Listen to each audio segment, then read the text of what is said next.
Good evening, everybody. Welcome to Planting Seeds with Darlaina Rose. 100 women, 100 days, 100 interviews. I'm so happy that you are here. We are about to go and get my guest. Oh my goodness. It's going to be a good one tonight, y'all. We have the amazing Dr. Val Gay. So just get ready. Let me get onto IG.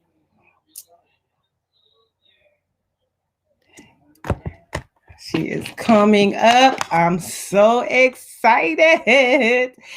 What an amazing day. I hope that you've had a good day, a good Friday. Good evening. Hey, Lisa, how are you? I hope that you are having an amazing day. My guest should be coming on very shortly. The amazing Dr. Val. Dr. Val, man, like this lady, her accolades go deep, deep, deep, deep, deep, deep. So I am so excited. Hey, Dr. Long, how are you? I hope that you had a great evening, afternoon. Boy, what a day. Just busy, busy, busy. A little bit of technical stuff, but we are here now. Here she is. Let me go grab her. Oh my goodness, I'm so excited. But yes, what an amazing Friday. It's the weekend already. Mother's Day weekend. I've seen a whole lot of flowers and things and things and things. People getting ready for some amazing time. Hold on, let me try this again. All right. Hey, Stephania, how are you? I hope that you are having an amazing evening as well. I'm so excited for my guest today. I mean, accolades for days and days and days and days. I didn't even know I already knew her. I not knew her, but knew of her because her work goes so far back. You know, she is truly the epitome of the serial entrepreneur and worker and just everything girl boss. So I can't wait to have a talk with her. She should be popping on any moment because she's already here. So I'm really excited to speak to her. Just an amazing day to day. So much stuff getting prepared for my ATL trek. Dr. Val, I hope that your IG is updated because if it's not updated, it will not allow you to join. So just take a look real quick at your take a look in your, I'm not sure if you have Android or iPhone. Just look in the app store and see if it's an update there. If it is, it'll only take a moment. But double check to make sure that you have the updated version of your app. So welcome. Planting Seeds with Darlaina Rose, 100 interviews, 100 days, 100 women. I'm so excited because we truly have been moving and shaking today, no different than any other day. This is episode 67. I'm going to let that sit right there. Episode 67. And today we have the amazing serial entrepreneur and creative across multiple industries, Dr. Val Gay. And I mean, you know, when I was looking at her and all of the amazingness that she has, I'm like, I remember this lady. I remember seeing her at a Women in Media event when she was doing some stuff with the Art Sanctuary. And then at the barn. So I remember. I just didn't know who she was until we put the name, and then I was like, oh, I remember. This lady been moving and shaking in this Philadelphia market for a minute. So this whole process, this 100 women, 100 days, 100 interviews, all started because all I wanted to do was share my network with my network, because I have such amazing women attached to my network. And normally I'm always the one saying, oh, if you're going to do that, then you probably should talk to this person, or you should probably talk to that person. I'm always the person with the person. I'm always the one connecting and getting the people together. Okay, yep, let me do that again. Hold on. All right, request done. And so I just wanted really people. There she is, Dr. Val Gay. My God, you look so beautiful. Oh, thank you. Glasses and your flower tone coordinating. You match my wall. Oh yes, of course you have a beautiful wall like that. What is that special piece from someplace that's hiding back there? Is that a very special piece? A piece from Art Sanctuary. It was our first, I think it was like our first exhibition that we had when I was there. And the piece I love is by a sister named American TBD. Wow. And the piece is called Find Faith. And what I love about it is, so down here are just brush strokes, right? So they're intentional. Like, I use this as a metaphor for my life. That down here, these are all brush strokes. Yes. And the rest of it is chaos. Wow. It's like there's splatters, there's some pouring going on, all kinds of stuff. I love it. The title is called Find Faith. Because once you will never not see it, because here it is right there. The word faith is written in there. Wow. Oh, wait, how do I do that? Do you see faith? Wait. Yep, I see it. I see it. I see it. I see it. I see it. Right there. I see it. Yes. Yes. Yes. That's a very cool. Of course, Dr. Val, you would have an amazing piece like that behind you. I remember as I was looking at all of the work that you do, of course you would have that beautiful piece. That is such a metaphoric piece, find faith. Like in the chaos, you have to find faith. I was just talking to somebody today about that. She was like, I'm so tired. I just don't understand why this is all happening and what. Girl, find faith. Exactly it. Find faith. Find faith. Happening, find faith, because faith will, it changes everything, right? Like for me, I am a person of faith, and that for me, faith is not some sappy weakness, like hope, or I hope things will get better, but no, faith is an act of courage. Yes. Right? Faith is an act of resilience, and it's an act of, for me, it's a reality check, because just because you have faith doesn't mean that you don't see all the crap that's happening, right? Yes. It's like, okay, I do that, and I have enough confidence to know that even if it's a wall of fire, I'm going through it, because on the other side is my destiny, or on the other side is my goal, or whatever. Yes. And so for me, faith is so powerful, and then it's calming also. Yes, right? absolutely. Everything can be going all around, but if you have faith, and again, for me, as a person of faith, I believe when I take that breath and I breathe into God, then everything is still, it doesn't change the facts, but it changes the truth. Absolutely, right? Yes. And that the truth and the facts don't always line up. No, it doesn't. I love it. I love all of that. As I looked at your thing, I said, Art Sanctuary. Why does that ring a bell to me? It rings a bell to me. And then I remember a long time ago, Danielle Jeter and Women in Media had an event, and you were there. a little tiny little spot somewhere on this little corner. And I'm just like, I remember you there. I remember because you were tall and you were pretty. And I said, I remember her. And so I remember you. And I remember thinking, what an amazing job to be at the Art Sanctuary. What a name to call it, the Art Sanctuary, a sanctuary for art. And I'm just like, that's so super amazing. And here you come on and look at right behind you with that piece.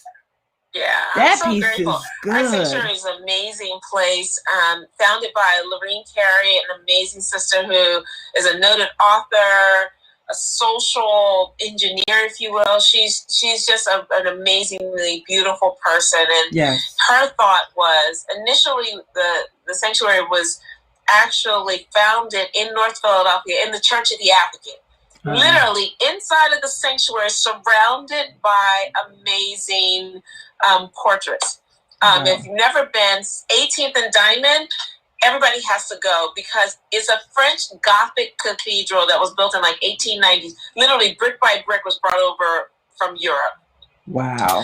And for the folks who were in that community, they wanted to worship in the edifice that they were used to at home. And so they built this thing. And so imagine these huge, like 10 feet tall statues in marble, right? With European features and the putti everywhere. And in the 60s, the community started to change. White flight happened. And the Episcopal Diocese in Philadelphia was going to close the church. And they said to this young priest named Father Paul Washington, a young brother, he had a small family, young family. They said, listen, Paul, go there and see what you can make out of it. If it works, great. If it doesn't, we're going to close it. And so he went and he changed everything. There are men who are alive today because Father Paul went out in the street in between them and said, brothers, don't do this. Don't shoot each other. There are men who are businessmen today because Father Paul did basically what Jesus said. Jesus said, if you see some poor people, help them out. Yes. If you see people who are hungry, feed them. Yes. If you see people who don't have any clothes, give them some clothes. That's what Father Paul did and the Church of the Advocate did. He also, though, was he was all about Black power. Yes. And so the very first international Black Panther Congress was held in Philadelphia at the Church of the Advocate at 19th and Diamond. Wow. So then he realized, he had 18th and Diamond. He realized he had this beautiful church, but it's too cold. It doesn't speak to the community around it. Yeah. So he commissioned 2 artists, including Richard Watson, who's still alive, who's down at the African American Museum, one of the curators there, to paint these huge, larger than life portraits, paintings, and they're, imagine again, like 8-10 feet tall paintings depicting around the inside perimeter of the church, depicting scenes from the Bible from Genesis all the way around to Revelation. And except for 2 or 3 images, and I'll tell you what they are in a second, except for that, all the faces are Black. And the only white faces literally are the devil. Right? So it's amazing. And this was like in the late 60s, early 70s.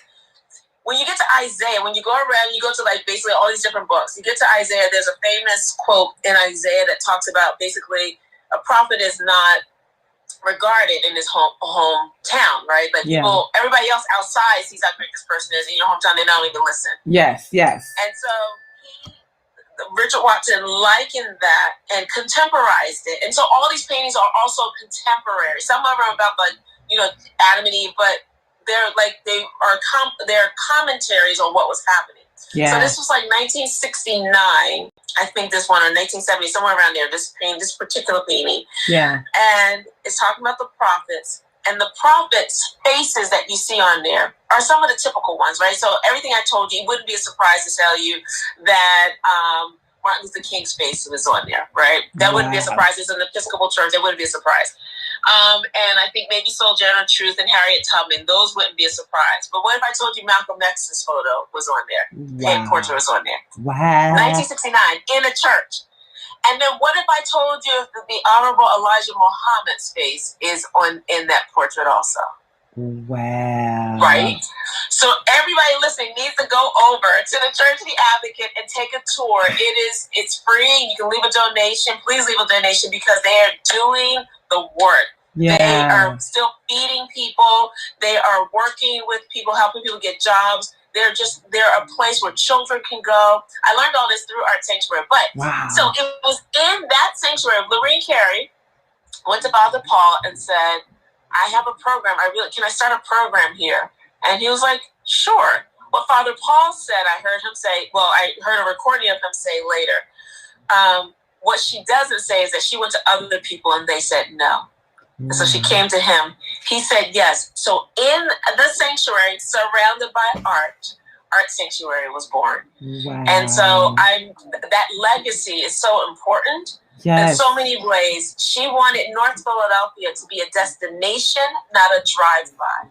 And if you think about what that means, right? Yeah. That you don't, like back in the day especially, you get on Broad Street, you start driving, right? If you're going north, you start driving. You may stop at Temple, but after Temple, you lock the doors and you gun it till you get to 611, right? Yes, absolutely. She wanted you to go into art, into North Philadelphia and be in community there, right? Yes. Because there's some amazing things that are happening, and that's the legacy, and that's where this came from. I am just so blown away by all of that. I now need to go there. Like I want to go there like tomorrow. Like I really want to go there this weekend. Like I really want to go there. Like what an amazing story. It is so I'm one of those people who I love history. Whenever I go to a new town, I want to go to the museum. I want to see the blue markers. I want to do all of that. And so just hearing that literally blows my mind. It blows my mind because my uncle and aunt raised my cousins at the Diamond Street Projects at 23rd and Diamond. And I was there growing up my whole life and didn't know that existed until this moment.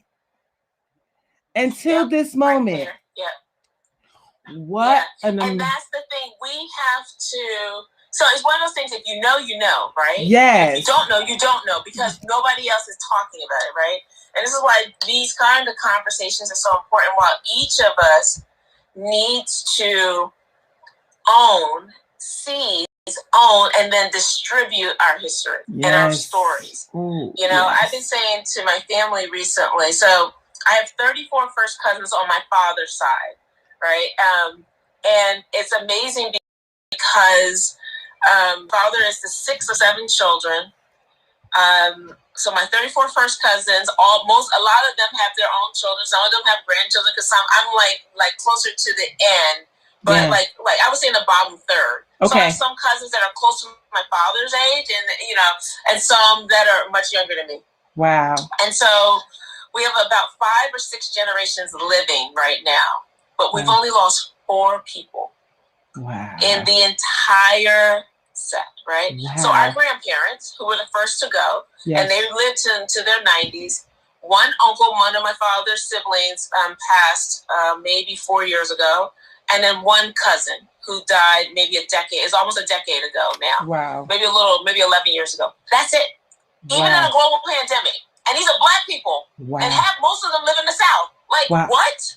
Right? Wow. And so we, I was saying, like, we need to know our stories, right? Because the fact that I could relate to Kizzy, Kunta Kinte, Chicken George, right? All of these people, Toby, all these people, right? And I feel like they're my family. Like the way what Alex Haley did for all of us is to say that our stories matter, our stories are real, and that we need to tell all of our stories, the good, the bad, the ugly. We gotta tell it. We gotta tell it. Because by telling all of it, will help somebody else on the stuff that's not so good, right? Yes, we can break some things that keep happening in our families because we're silent, right? Yes. We can actually promote the things that are working really well, and other people may be inspired by it. Yes. Right? I have a family full of entrepreneurs. I didn't even know the word entrepreneur because everybody just owned their own business.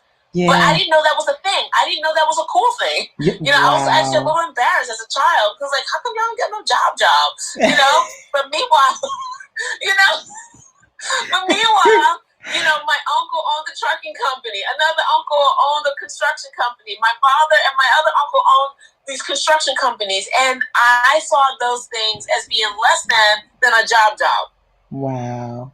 Right? Wow. You know what I'm saying? And these are not educated people either. That's the other thing. Yes. They were robbed of their education because they grew up in the Jim Crow South. Yes. Right? So, like, all of these stories, instead of being embarrassed, we have to celebrate. We gotta tell our stories. We gotta do it. And we have such a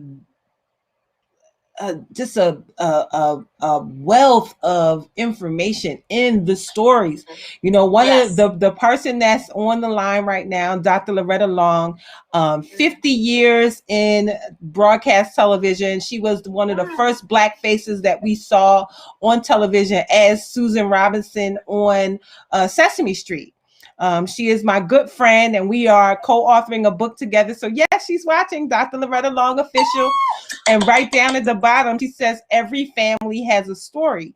And one of the literary things that she wants to do is she wants to have the youngest person in the family speak to the oldest person in the family and get the story and create an anthology. She truly believes that. She's 82 years young, and I promise you, people, she talks a lot about ageism and how, people say she's retired. And she said, who told them that I was retired? And when people ask her that question, I take cover, because she says, retired? Who told you that? I don't retire, I refire. Okay. And so she goes all the way in, right?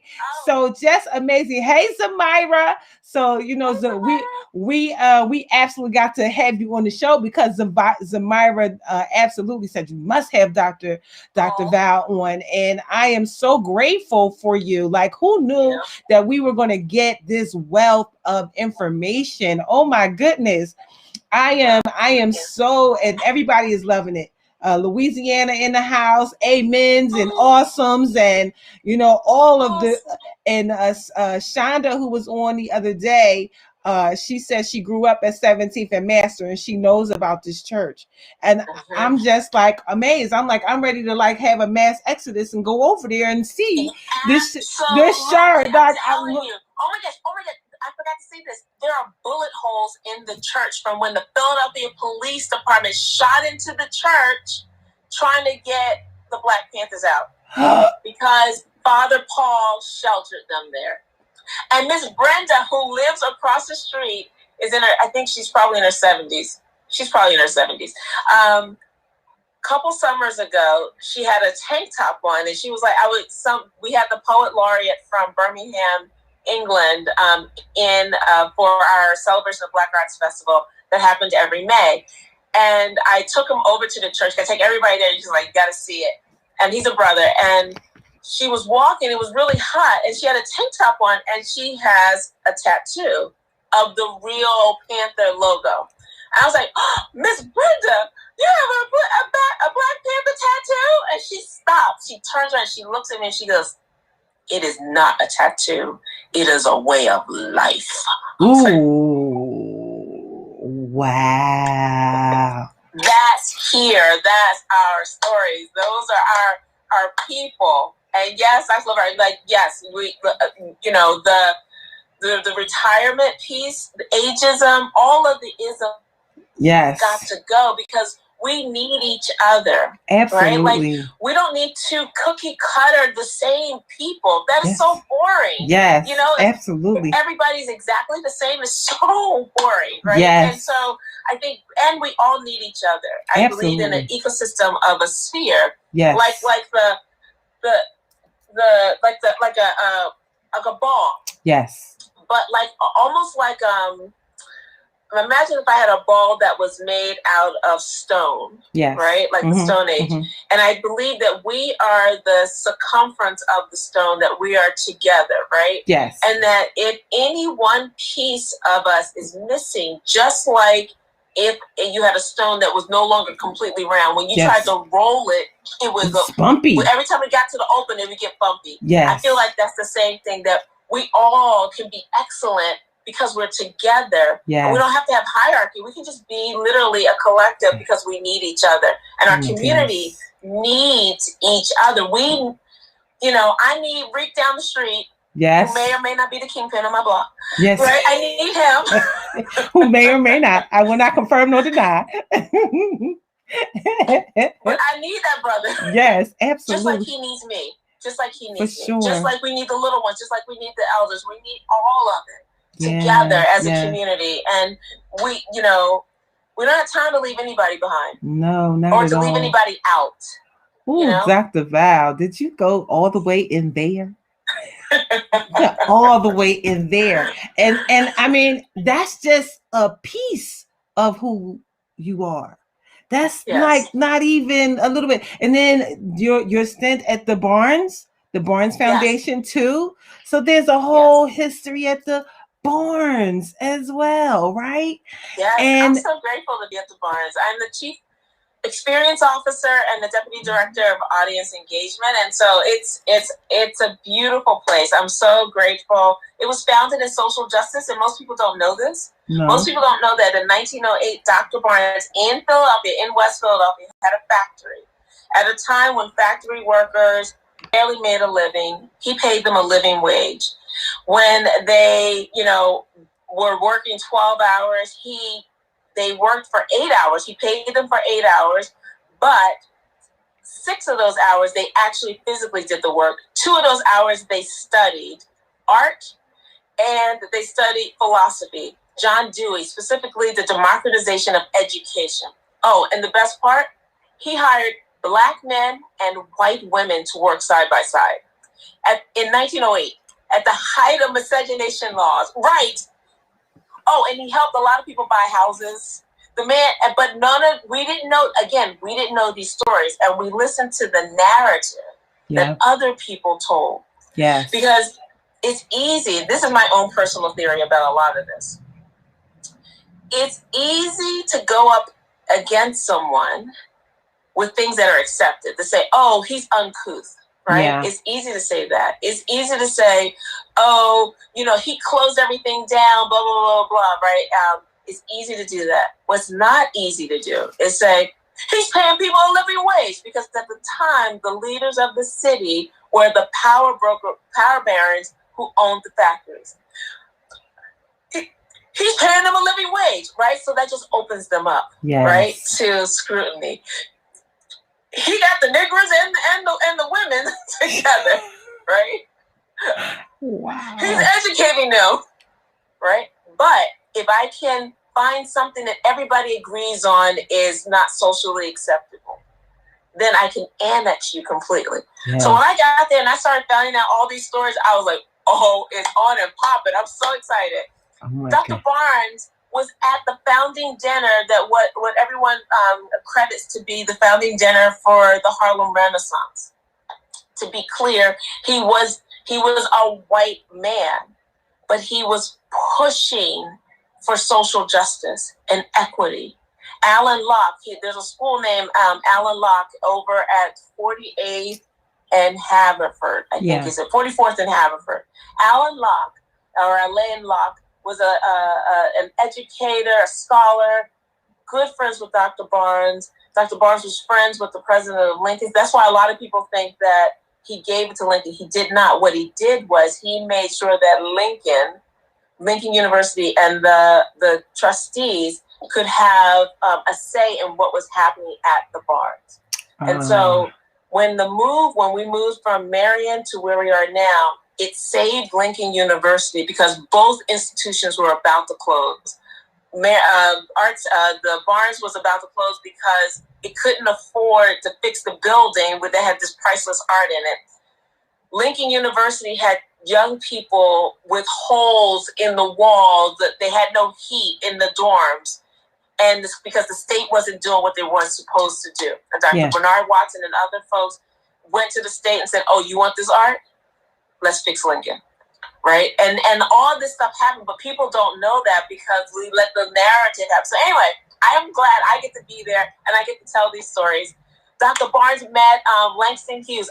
On my birthday 2 years ago, I sat in the place where Dr. Barnes and Langston Hughes had coffee in Paris. That's where they met, in Paris. Right? So much. I just want to scream. I just really want to scream because I'm so excited. What a very robust history that is. And I've been to the Barnes once. And who knew all of that? Who knew all of that? But one of my goals is a lot of people going to know all of it, right? Because it's time to tell the truth. It's time to tell the stories. And anything that he said and or did that was wrong, let's say, you know what, that crap was wrong. And look at this. Yes. We can hold both things because we are human. I don't believe personally in cancel culture. Yeah. Because I believe that we're all so incredibly flawed. That's both the beauty and the ugliness about being human. Yes. And so I believe that we can accept people. Now, if someone is egregious and they're not willing to change, then that's a different story. Yeah. But if someone makes a mistake, even if it was intentional, but they turn around, then I think as human beings, there's got to be a place for that rehabilitation. Yes. Otherwise, all of those, the 1.5 million brothers that are sitting and sisters sitting up in jail, right, prison, even if they committed the crime, there's no hope for them, right? Our whole system, you know what I'm saying? Yes. So to me, because people say, well, he did this, he did that, blah, blah, blah, you know. Okay. Yeah. What'd you do last week? Yeah, exactly. I am in 100% agreement. You know, whenever, you know, circumstances arise when I can help people on their way back up, on their way, on their feet. One of the things that I did, my brother-in-law was somebody who was a part of the system. Just, you know, everything wrong, you know, in and all this kind of stuff. Ended up on crackies and all of that. But every single time something would come up, he would call me and he said, yo, sis, I need this, or I need the plan to come home. And I was always that. And his family was like, girl, you need to stop helping him because he is not going to get it together. And when he finally got it together, went to NA and got all together, and he said, listen, I'm about to get my 1 year thing. I really want my whole family to be there. And when we got there, they gave each person 30 minutes to talk. And his whole 30 minutes was about me. Oh, that's so beautiful. And I was his sister-in-law, not his sister. I was his sister-in-law. And he said, no matter what I did to her, no matter if I stole from her, no matter if I cursed her, no matter what, she always gave me something to eat. She always gave me money for clothes. She always came when I said I needed somebody to represent or meet my PO or whatever. She always did that. She always, and I think about my life and I'm thinking, why did I do that? Right. But I just always saw hope, you know, in people. And we need more people like that to continue to see that. And I know you see that because you also have a show where you are featuring Black men. Tell us about the show. Yes. Tell us about the show. Sure. Before I do that, because I just realized, because this is my first of all, this is my first Instagram live, so I don't really know what I'm doing. But you're doing good. See that Lovey, the unicorn healer, has joined Lovey, and my friend Jen. Hi. I don't know how to do the rest of it, so that's okay. I know you. Hi. Yes. King Chris Thursday is a series that highlights and uplifts Black men, and I like to say every week because frankly, not too many people are enjoying it. Nope. And actually, a mutual friend. Actually, Zamira and Jen and mine, Carbon Higgins has a weekly series called Queen Crush Wednesdays, where he curates videos and then he'll write this dope poem uplifting and encouraging and inspiring women. I love it. Queens. And it took me a long time to realize it was happening on Wednesdays. So I didn't know. It was like, what is this QCW? I don't know. And then one day I realized, like, oh. So then I started looking forward to Wednesdays, right? Because I was like, oh, what is he gonna say this week? This is really cool. And then one day, across my feed on Instagram, this really beautiful short film came out, and it was called Dear Black Man. It was all these different people saying a line of basically what became a love poem, basically, to the black man. And I was like, oh, this is so beautiful. I sent it to Zamira. I was like, this is so great. I should show me how to repost this. I didn't know how to do it. Yes. Repost it. And then it all fell on me. It was like, oh, somebody should do this for the brothers.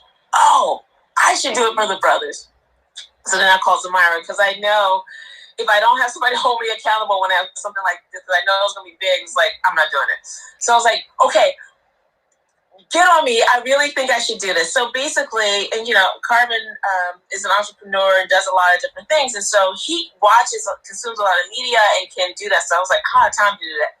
So I just literally took my camera, and wherever I was in the world, I would walk up to black men and say, hi, my name is Val. I have this social media series. Can I take your photo highlighting uplifting black men? I'd like to feature you. Can I take your photo and your and a video? And if you have social media, I'll tag you. And all but 5 men, I saw hundreds of men said yes. Yes. And I would take them, and then I would curate them into videos, and I'd write something so they'd be thematic. So, for example, one was like about doctors, like, hey, and it always started the same way. Hey, black man, I see you. And then I'd say stuff like, despite the fact that, 1 in 10,000 people is a black man doctor, that kind of thing. Wow. And then at the end, it always ended with like some encouragement. So remember, black man, keep doing your thing. And remember that we see you, I see you. We need you. I see you. I'm praying for you. And I love you is what I would end on. Oh my goodness. And then somewhere around December 2019, January 2020, Zamira said to me again, Belle, I think you need to turn this into an interview series. I was like, no, I'm not doing that. I'm not doing that. That's just too much. But I was also tired of walking up to people, because it's like you got to get yourself up. I'm not trying to hit on you. I just want to take a photo. Yes. And so just when she got me to thinking about it, I was like, I had this idea of like podcast in a truck, where I was going to get this pop-up banner and just take my Blue Yeti microphone and just wherever the man was, I was going to go to him, do the pop-up banner, and then do the podcast, right? And then the Rona hit. And so we turned it into an interview series, and Carmen was the first one, which was great. I didn't know what I was doing. It was so funny. I didn't know what I was doing, but I knew I wanted to create a repository. Yeah. 6 questions. So we developed 6 questions that we ask every man. Because the point is, I really want for young kings who may or may not have positive black male role models to be able to go to this repository and see the same questions answered by different men. Yeah. So that perhaps they can find guidance and find themselves in it. And then for the rest of us who may either be black or male, could also see insight into these men. I don't ask them about what they do for a living. I ask them, and I don't really care what they do for a living. Yeah. We've had people who, award-winning folks who are, a federal prosecutor to someone who, doesn't have much in terms of life or how we value it, if you will. But he's a giant because he's a giant to his family. He's a giant to his community. He's making a positive impact, and that's what's really important to me. And so it's funny when you sent me the thing you were telling me about 100. What I sent another one to Mara. I was like, wait. Does it sound familiar? Because I had just decided that people said, well, when are you going to end? I was like, I don't know. And then I realized, I know what the end is going to be. It's going to be 100 men. right? Wow. And so I do them once a week, and we air them once a week, and we learn as we go along. Yes. The way it's going, we will be completed somewhere around June 2022. I'm going to go out on a limb, and I'm going to say this. Okay, so because I'm a person of faith. Wait, where's the faith? The faith is right there. The faith is find the faith. Yes. And my last one is going to be live in a room, because we'll be over. We'll have herd immunity, and we'll be able to gather again. So it's going to be live. I think he made it. It's either going to be in Washington, D.C. or Chicago. I'm not sure yet. Yes. But all the men who I've interviewed, I want them in the room to see the final interview, because the final interview is going to be, wait for it, Barack Obama. I love it. Okay. I'm just putting it out there, right? I love it. So somebody out there who's listening, and you know Mr. Obama, I will only take maybe 17 minutes of his time. It all depends on how long he talks. I know I just talk a lot right now, but in this series, I don't talk a lot. I just ask the question and I let them answer. And I also don't edit, because I believe as Black people, we have been censored enough. Yes. And who am I to say, oh, he didn't really mean that. I'm going to take that piece out. Let me just change it and add this piece. No, unless the brother says, Val, let me just do that again. That's only happened one time. Other than that, I don't edit. I just put the questions, and I do the editing with the video so that you can know what the question is that they're answering. Yes. Other than that, that's it. And so if Mr. Obama wants to talk for 7 minutes, he could. If he wants to talk for an hour, he could. I just want him to be there and talk and be with the brothers. And that's exactly what is happening right now in this moment with you, with the 100 women. I have curated questions. Here they are right here. And what happens is sometimes a person will come on that you just got to let the people have them.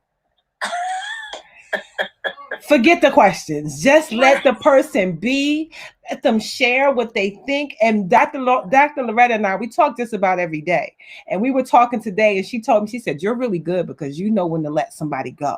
And that's exactly what we did today. And yeah, we're supposed to be done in 30 minutes, but sometimes you need to let the history come out. You need to let the words come out. And because we are the boss of what we're doing, no one else is in control. We're in control. And so if the people are here, guess what? They want to hear it. So I'm going to let the people hear it.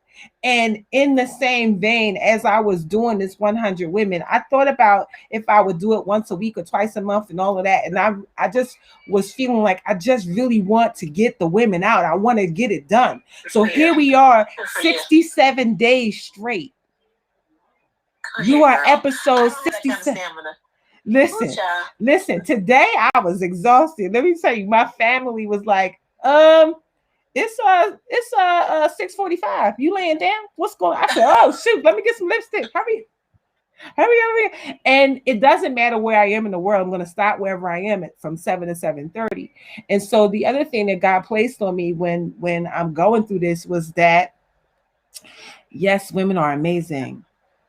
And I think it was hearing you too talk about men that God said you will do 100 men as well. So starting on Father's Day will be episode 1 of 100 days of men.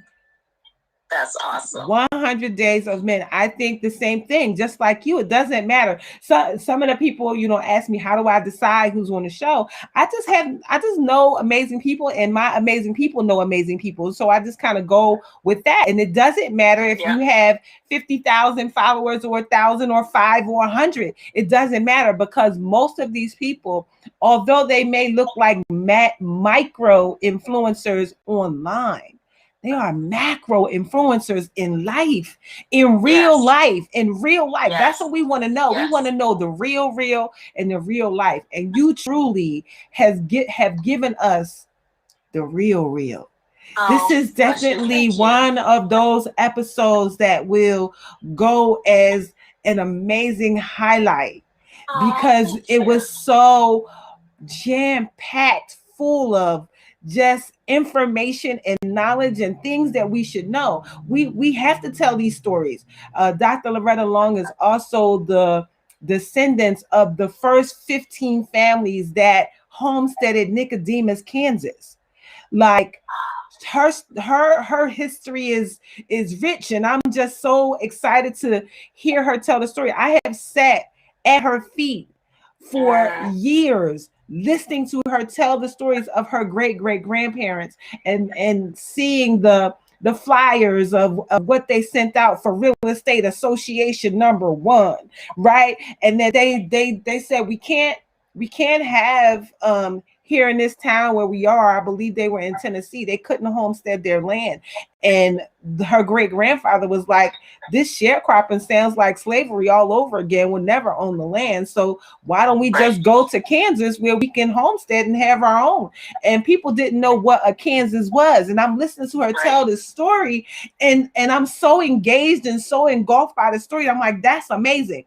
And some of the people, they had to pay $5. $5 in 1891 was equivalent to $2,000 in our time right now. And so I'm doing all this research and all this kind of stuff because I'm just so amazed by this story, because these people that we are descendants of, these people that we are in, that they are our ancestors, they fought long and they fought hard for us to have the things that we have, that we can have the opportunities that we have. And some people just don't even see it, but I see it. And I want more people to see it. You absolutely see it. And we have to tell the story so that we don't lose it. We have to tell. That's really important. We got to get them. We have to tell our stories, and I think we have to shift our narratives. Yes, right? Because absolutely. I think about the man, the woman, or maybe the boy and or girl who I came from, who was in the ship. So who is my origin person? Yes. Who was the last person that was in Africa who then was in a ship? Because I am the product of enslaved Africans with some other stuff in there, right? Yes. Some of it forced, some of it not. Yes. Right? And so, but I think about them often, and the brilliance that they had, that we were taught, that the people of our hue were lazy, or that they were the whole shiftless thing, the negative narratives that have been out there in the media and that we have ingested ourselves. Yes. But the strength and the resilience of someone who is on a boat, not knowing what's going on, but decided to live anyway, because we don't talk about that a third of the cargo, for example, killed themselves. They're like, oh, I'm out of here. I'm going back home. I'm jumping in the water. It's better than being on this boat. Yes. So somebody from I come from one or two people who made a journey across on a boat, like worse than how we would treat animals. Yes. Right. They had the resilience only to go into hell. Yes. But yet they lived. Yes. They had children. Yes. Often were taken from them. Yes. And yet they lived. I can't imagine the pain. Then the physical pain that comes. All of these things, they survived these things. For us to have freedom today, I think it is my responsibility for every opportunity that is in alignment with my purpose for me to do that. Who cares if I'm tired? Yes. Right? Yes. Because, I'm tired because, child, I had to read all these extra papers tonight. Okay. I'm not tired because I was out in the field. Yes. Right? Yes. Right. And so my thought is, if we can all shift our narrative and start paying homage to those people who came before us, whose very lives paved the way for us to be here. Absolutely. And then shine a light on what those people did and how much ingenuity they had. Of course, we have all of these patents and all of these inventions that made our lives easier, because Inventions come because somebody's trying to solve a problem. Absolutely. A person who is not ironing, doesn't have to iron, they're not thinking about creating an iron. Like the person who has the problem is you got these wrinkled clothes. Yes. These wrinkled cotton clothes. Yes. That's a problem. Yes. The solution is the person says you got to make these things bone straight. How? So as a Black woman, it's like, I got to figure this out. Yeah. I can figure this out because this is hard work. Yeah. Yeah. Yes. You know, exactly. Yes. You know, and if we think about a lot of the inventions came from us, that we are full of creativity. We are full of opportunity. We are full of ideas. Yeah. And if we can just harness the power of our minds and collectively join together, there's nothing we can't do. I believe that with every fiber of my being. And all I need is a couple of people to come with you. I don't have to try to change the whole world. I'm with you. The spot that I'm with you. I'm with you. Whatever you need, I'm right? always with. I'm with you. You know, that brought to mind two things. First, that if our ancestors could survive slavery, we darn sure can survive a pandemic. That's first of all. Right. And the second thing, there was a video. I want to see if I can find it so I can repost it. I think Earthquake, the comedian, posted it. And it was of a woman and her 4 kids at the time. The 4 kids, he was talking to the 4 kids. The oldest one might have been like 7 or 8. And he had 3 younger siblings. He didn't have on any shoes. He had stepped on a nail. His foot was swollen. And he said, "Where your mom?" She said, "She's at work." And he said, "You going to feed your siblings today?" He said, "Yes, sir." And so he said, "Well, what you going to feed them?" He said, "I don't know, sir." And he said, "Well, do you have some food?" He said, "Yes, sir." And he's in the house with his 4 siblings. They don't go to school. And he finally, the next day, he goes to where his mother was working in the field collecting beans. And he asked her, he said, "I saw your kids yesterday over at whatever this homestead, whatever it was." And she said, "Yeah." He said, "How old are you?" And she said, 29. He said, "How many kids do you have?" She said, 14. And it was only 4 of them at this particular place. He said, he didn't say where the other kids were, whether they were with their fathers, whatever. He didn't say. 14. He said, "Why aren't they in the daycare?" He said, "I can't." She said, "Can't afford it, sir." And so very country. It was very, wherever it was old film. Right. And he said, "Well, how much do it cost?" She said 85 cents a week. And so he said, "Well, how much do you make a day?" She said, $1. And so he said, "And that's because the beans weren't good, right?" She said, "That's right." And he said, "Is this like that most of the days?" And he said, "Yeah." She said, "Yes." And it really spoke to the resilience. He said, "What time do you get here?" And she said, "I get here at 6:00 every morning." And so she leaves her kids at home 6:00 in the morning every morning to go and pick beans. He said, "Well, what time do you leave?" She said 3:30, 4:00. So from 6 a.m. to 3:30, 4:00, she's picking bad beans that she's getting paid $1 per day. Can't afford 85 cents per week to put her kids in someplace safe. So they have to be at home with their older sibling that might have been 6 or 7 that was taking care of them. And it just really speaks to the resilience of who we are, the stock that we come from. The stock that we come from. My goodness, what excuse can I make? Right. I can't make none. I wish I had it with me right now. A friend of mine gave me a pillow of Harriet Tubman. Yes. I've been practicing the face because I can't do it. But it's like, her face is like this, but it's like this. Like, I can't do it. It's like a smirk. And every time I look and I'm like, "Oh, I'm tired," I see that bed. I'm like, "You're right. I'll get back to work." It's like, "Oh, you tired? Get back to you don't work." even know tired. You don't even know tired. When I saw the story, the adaptation that they did, and just what she had to do and how many miles. This wasn't like she just went down the street. She went hundreds of miles, days on the road. What excuses can we make?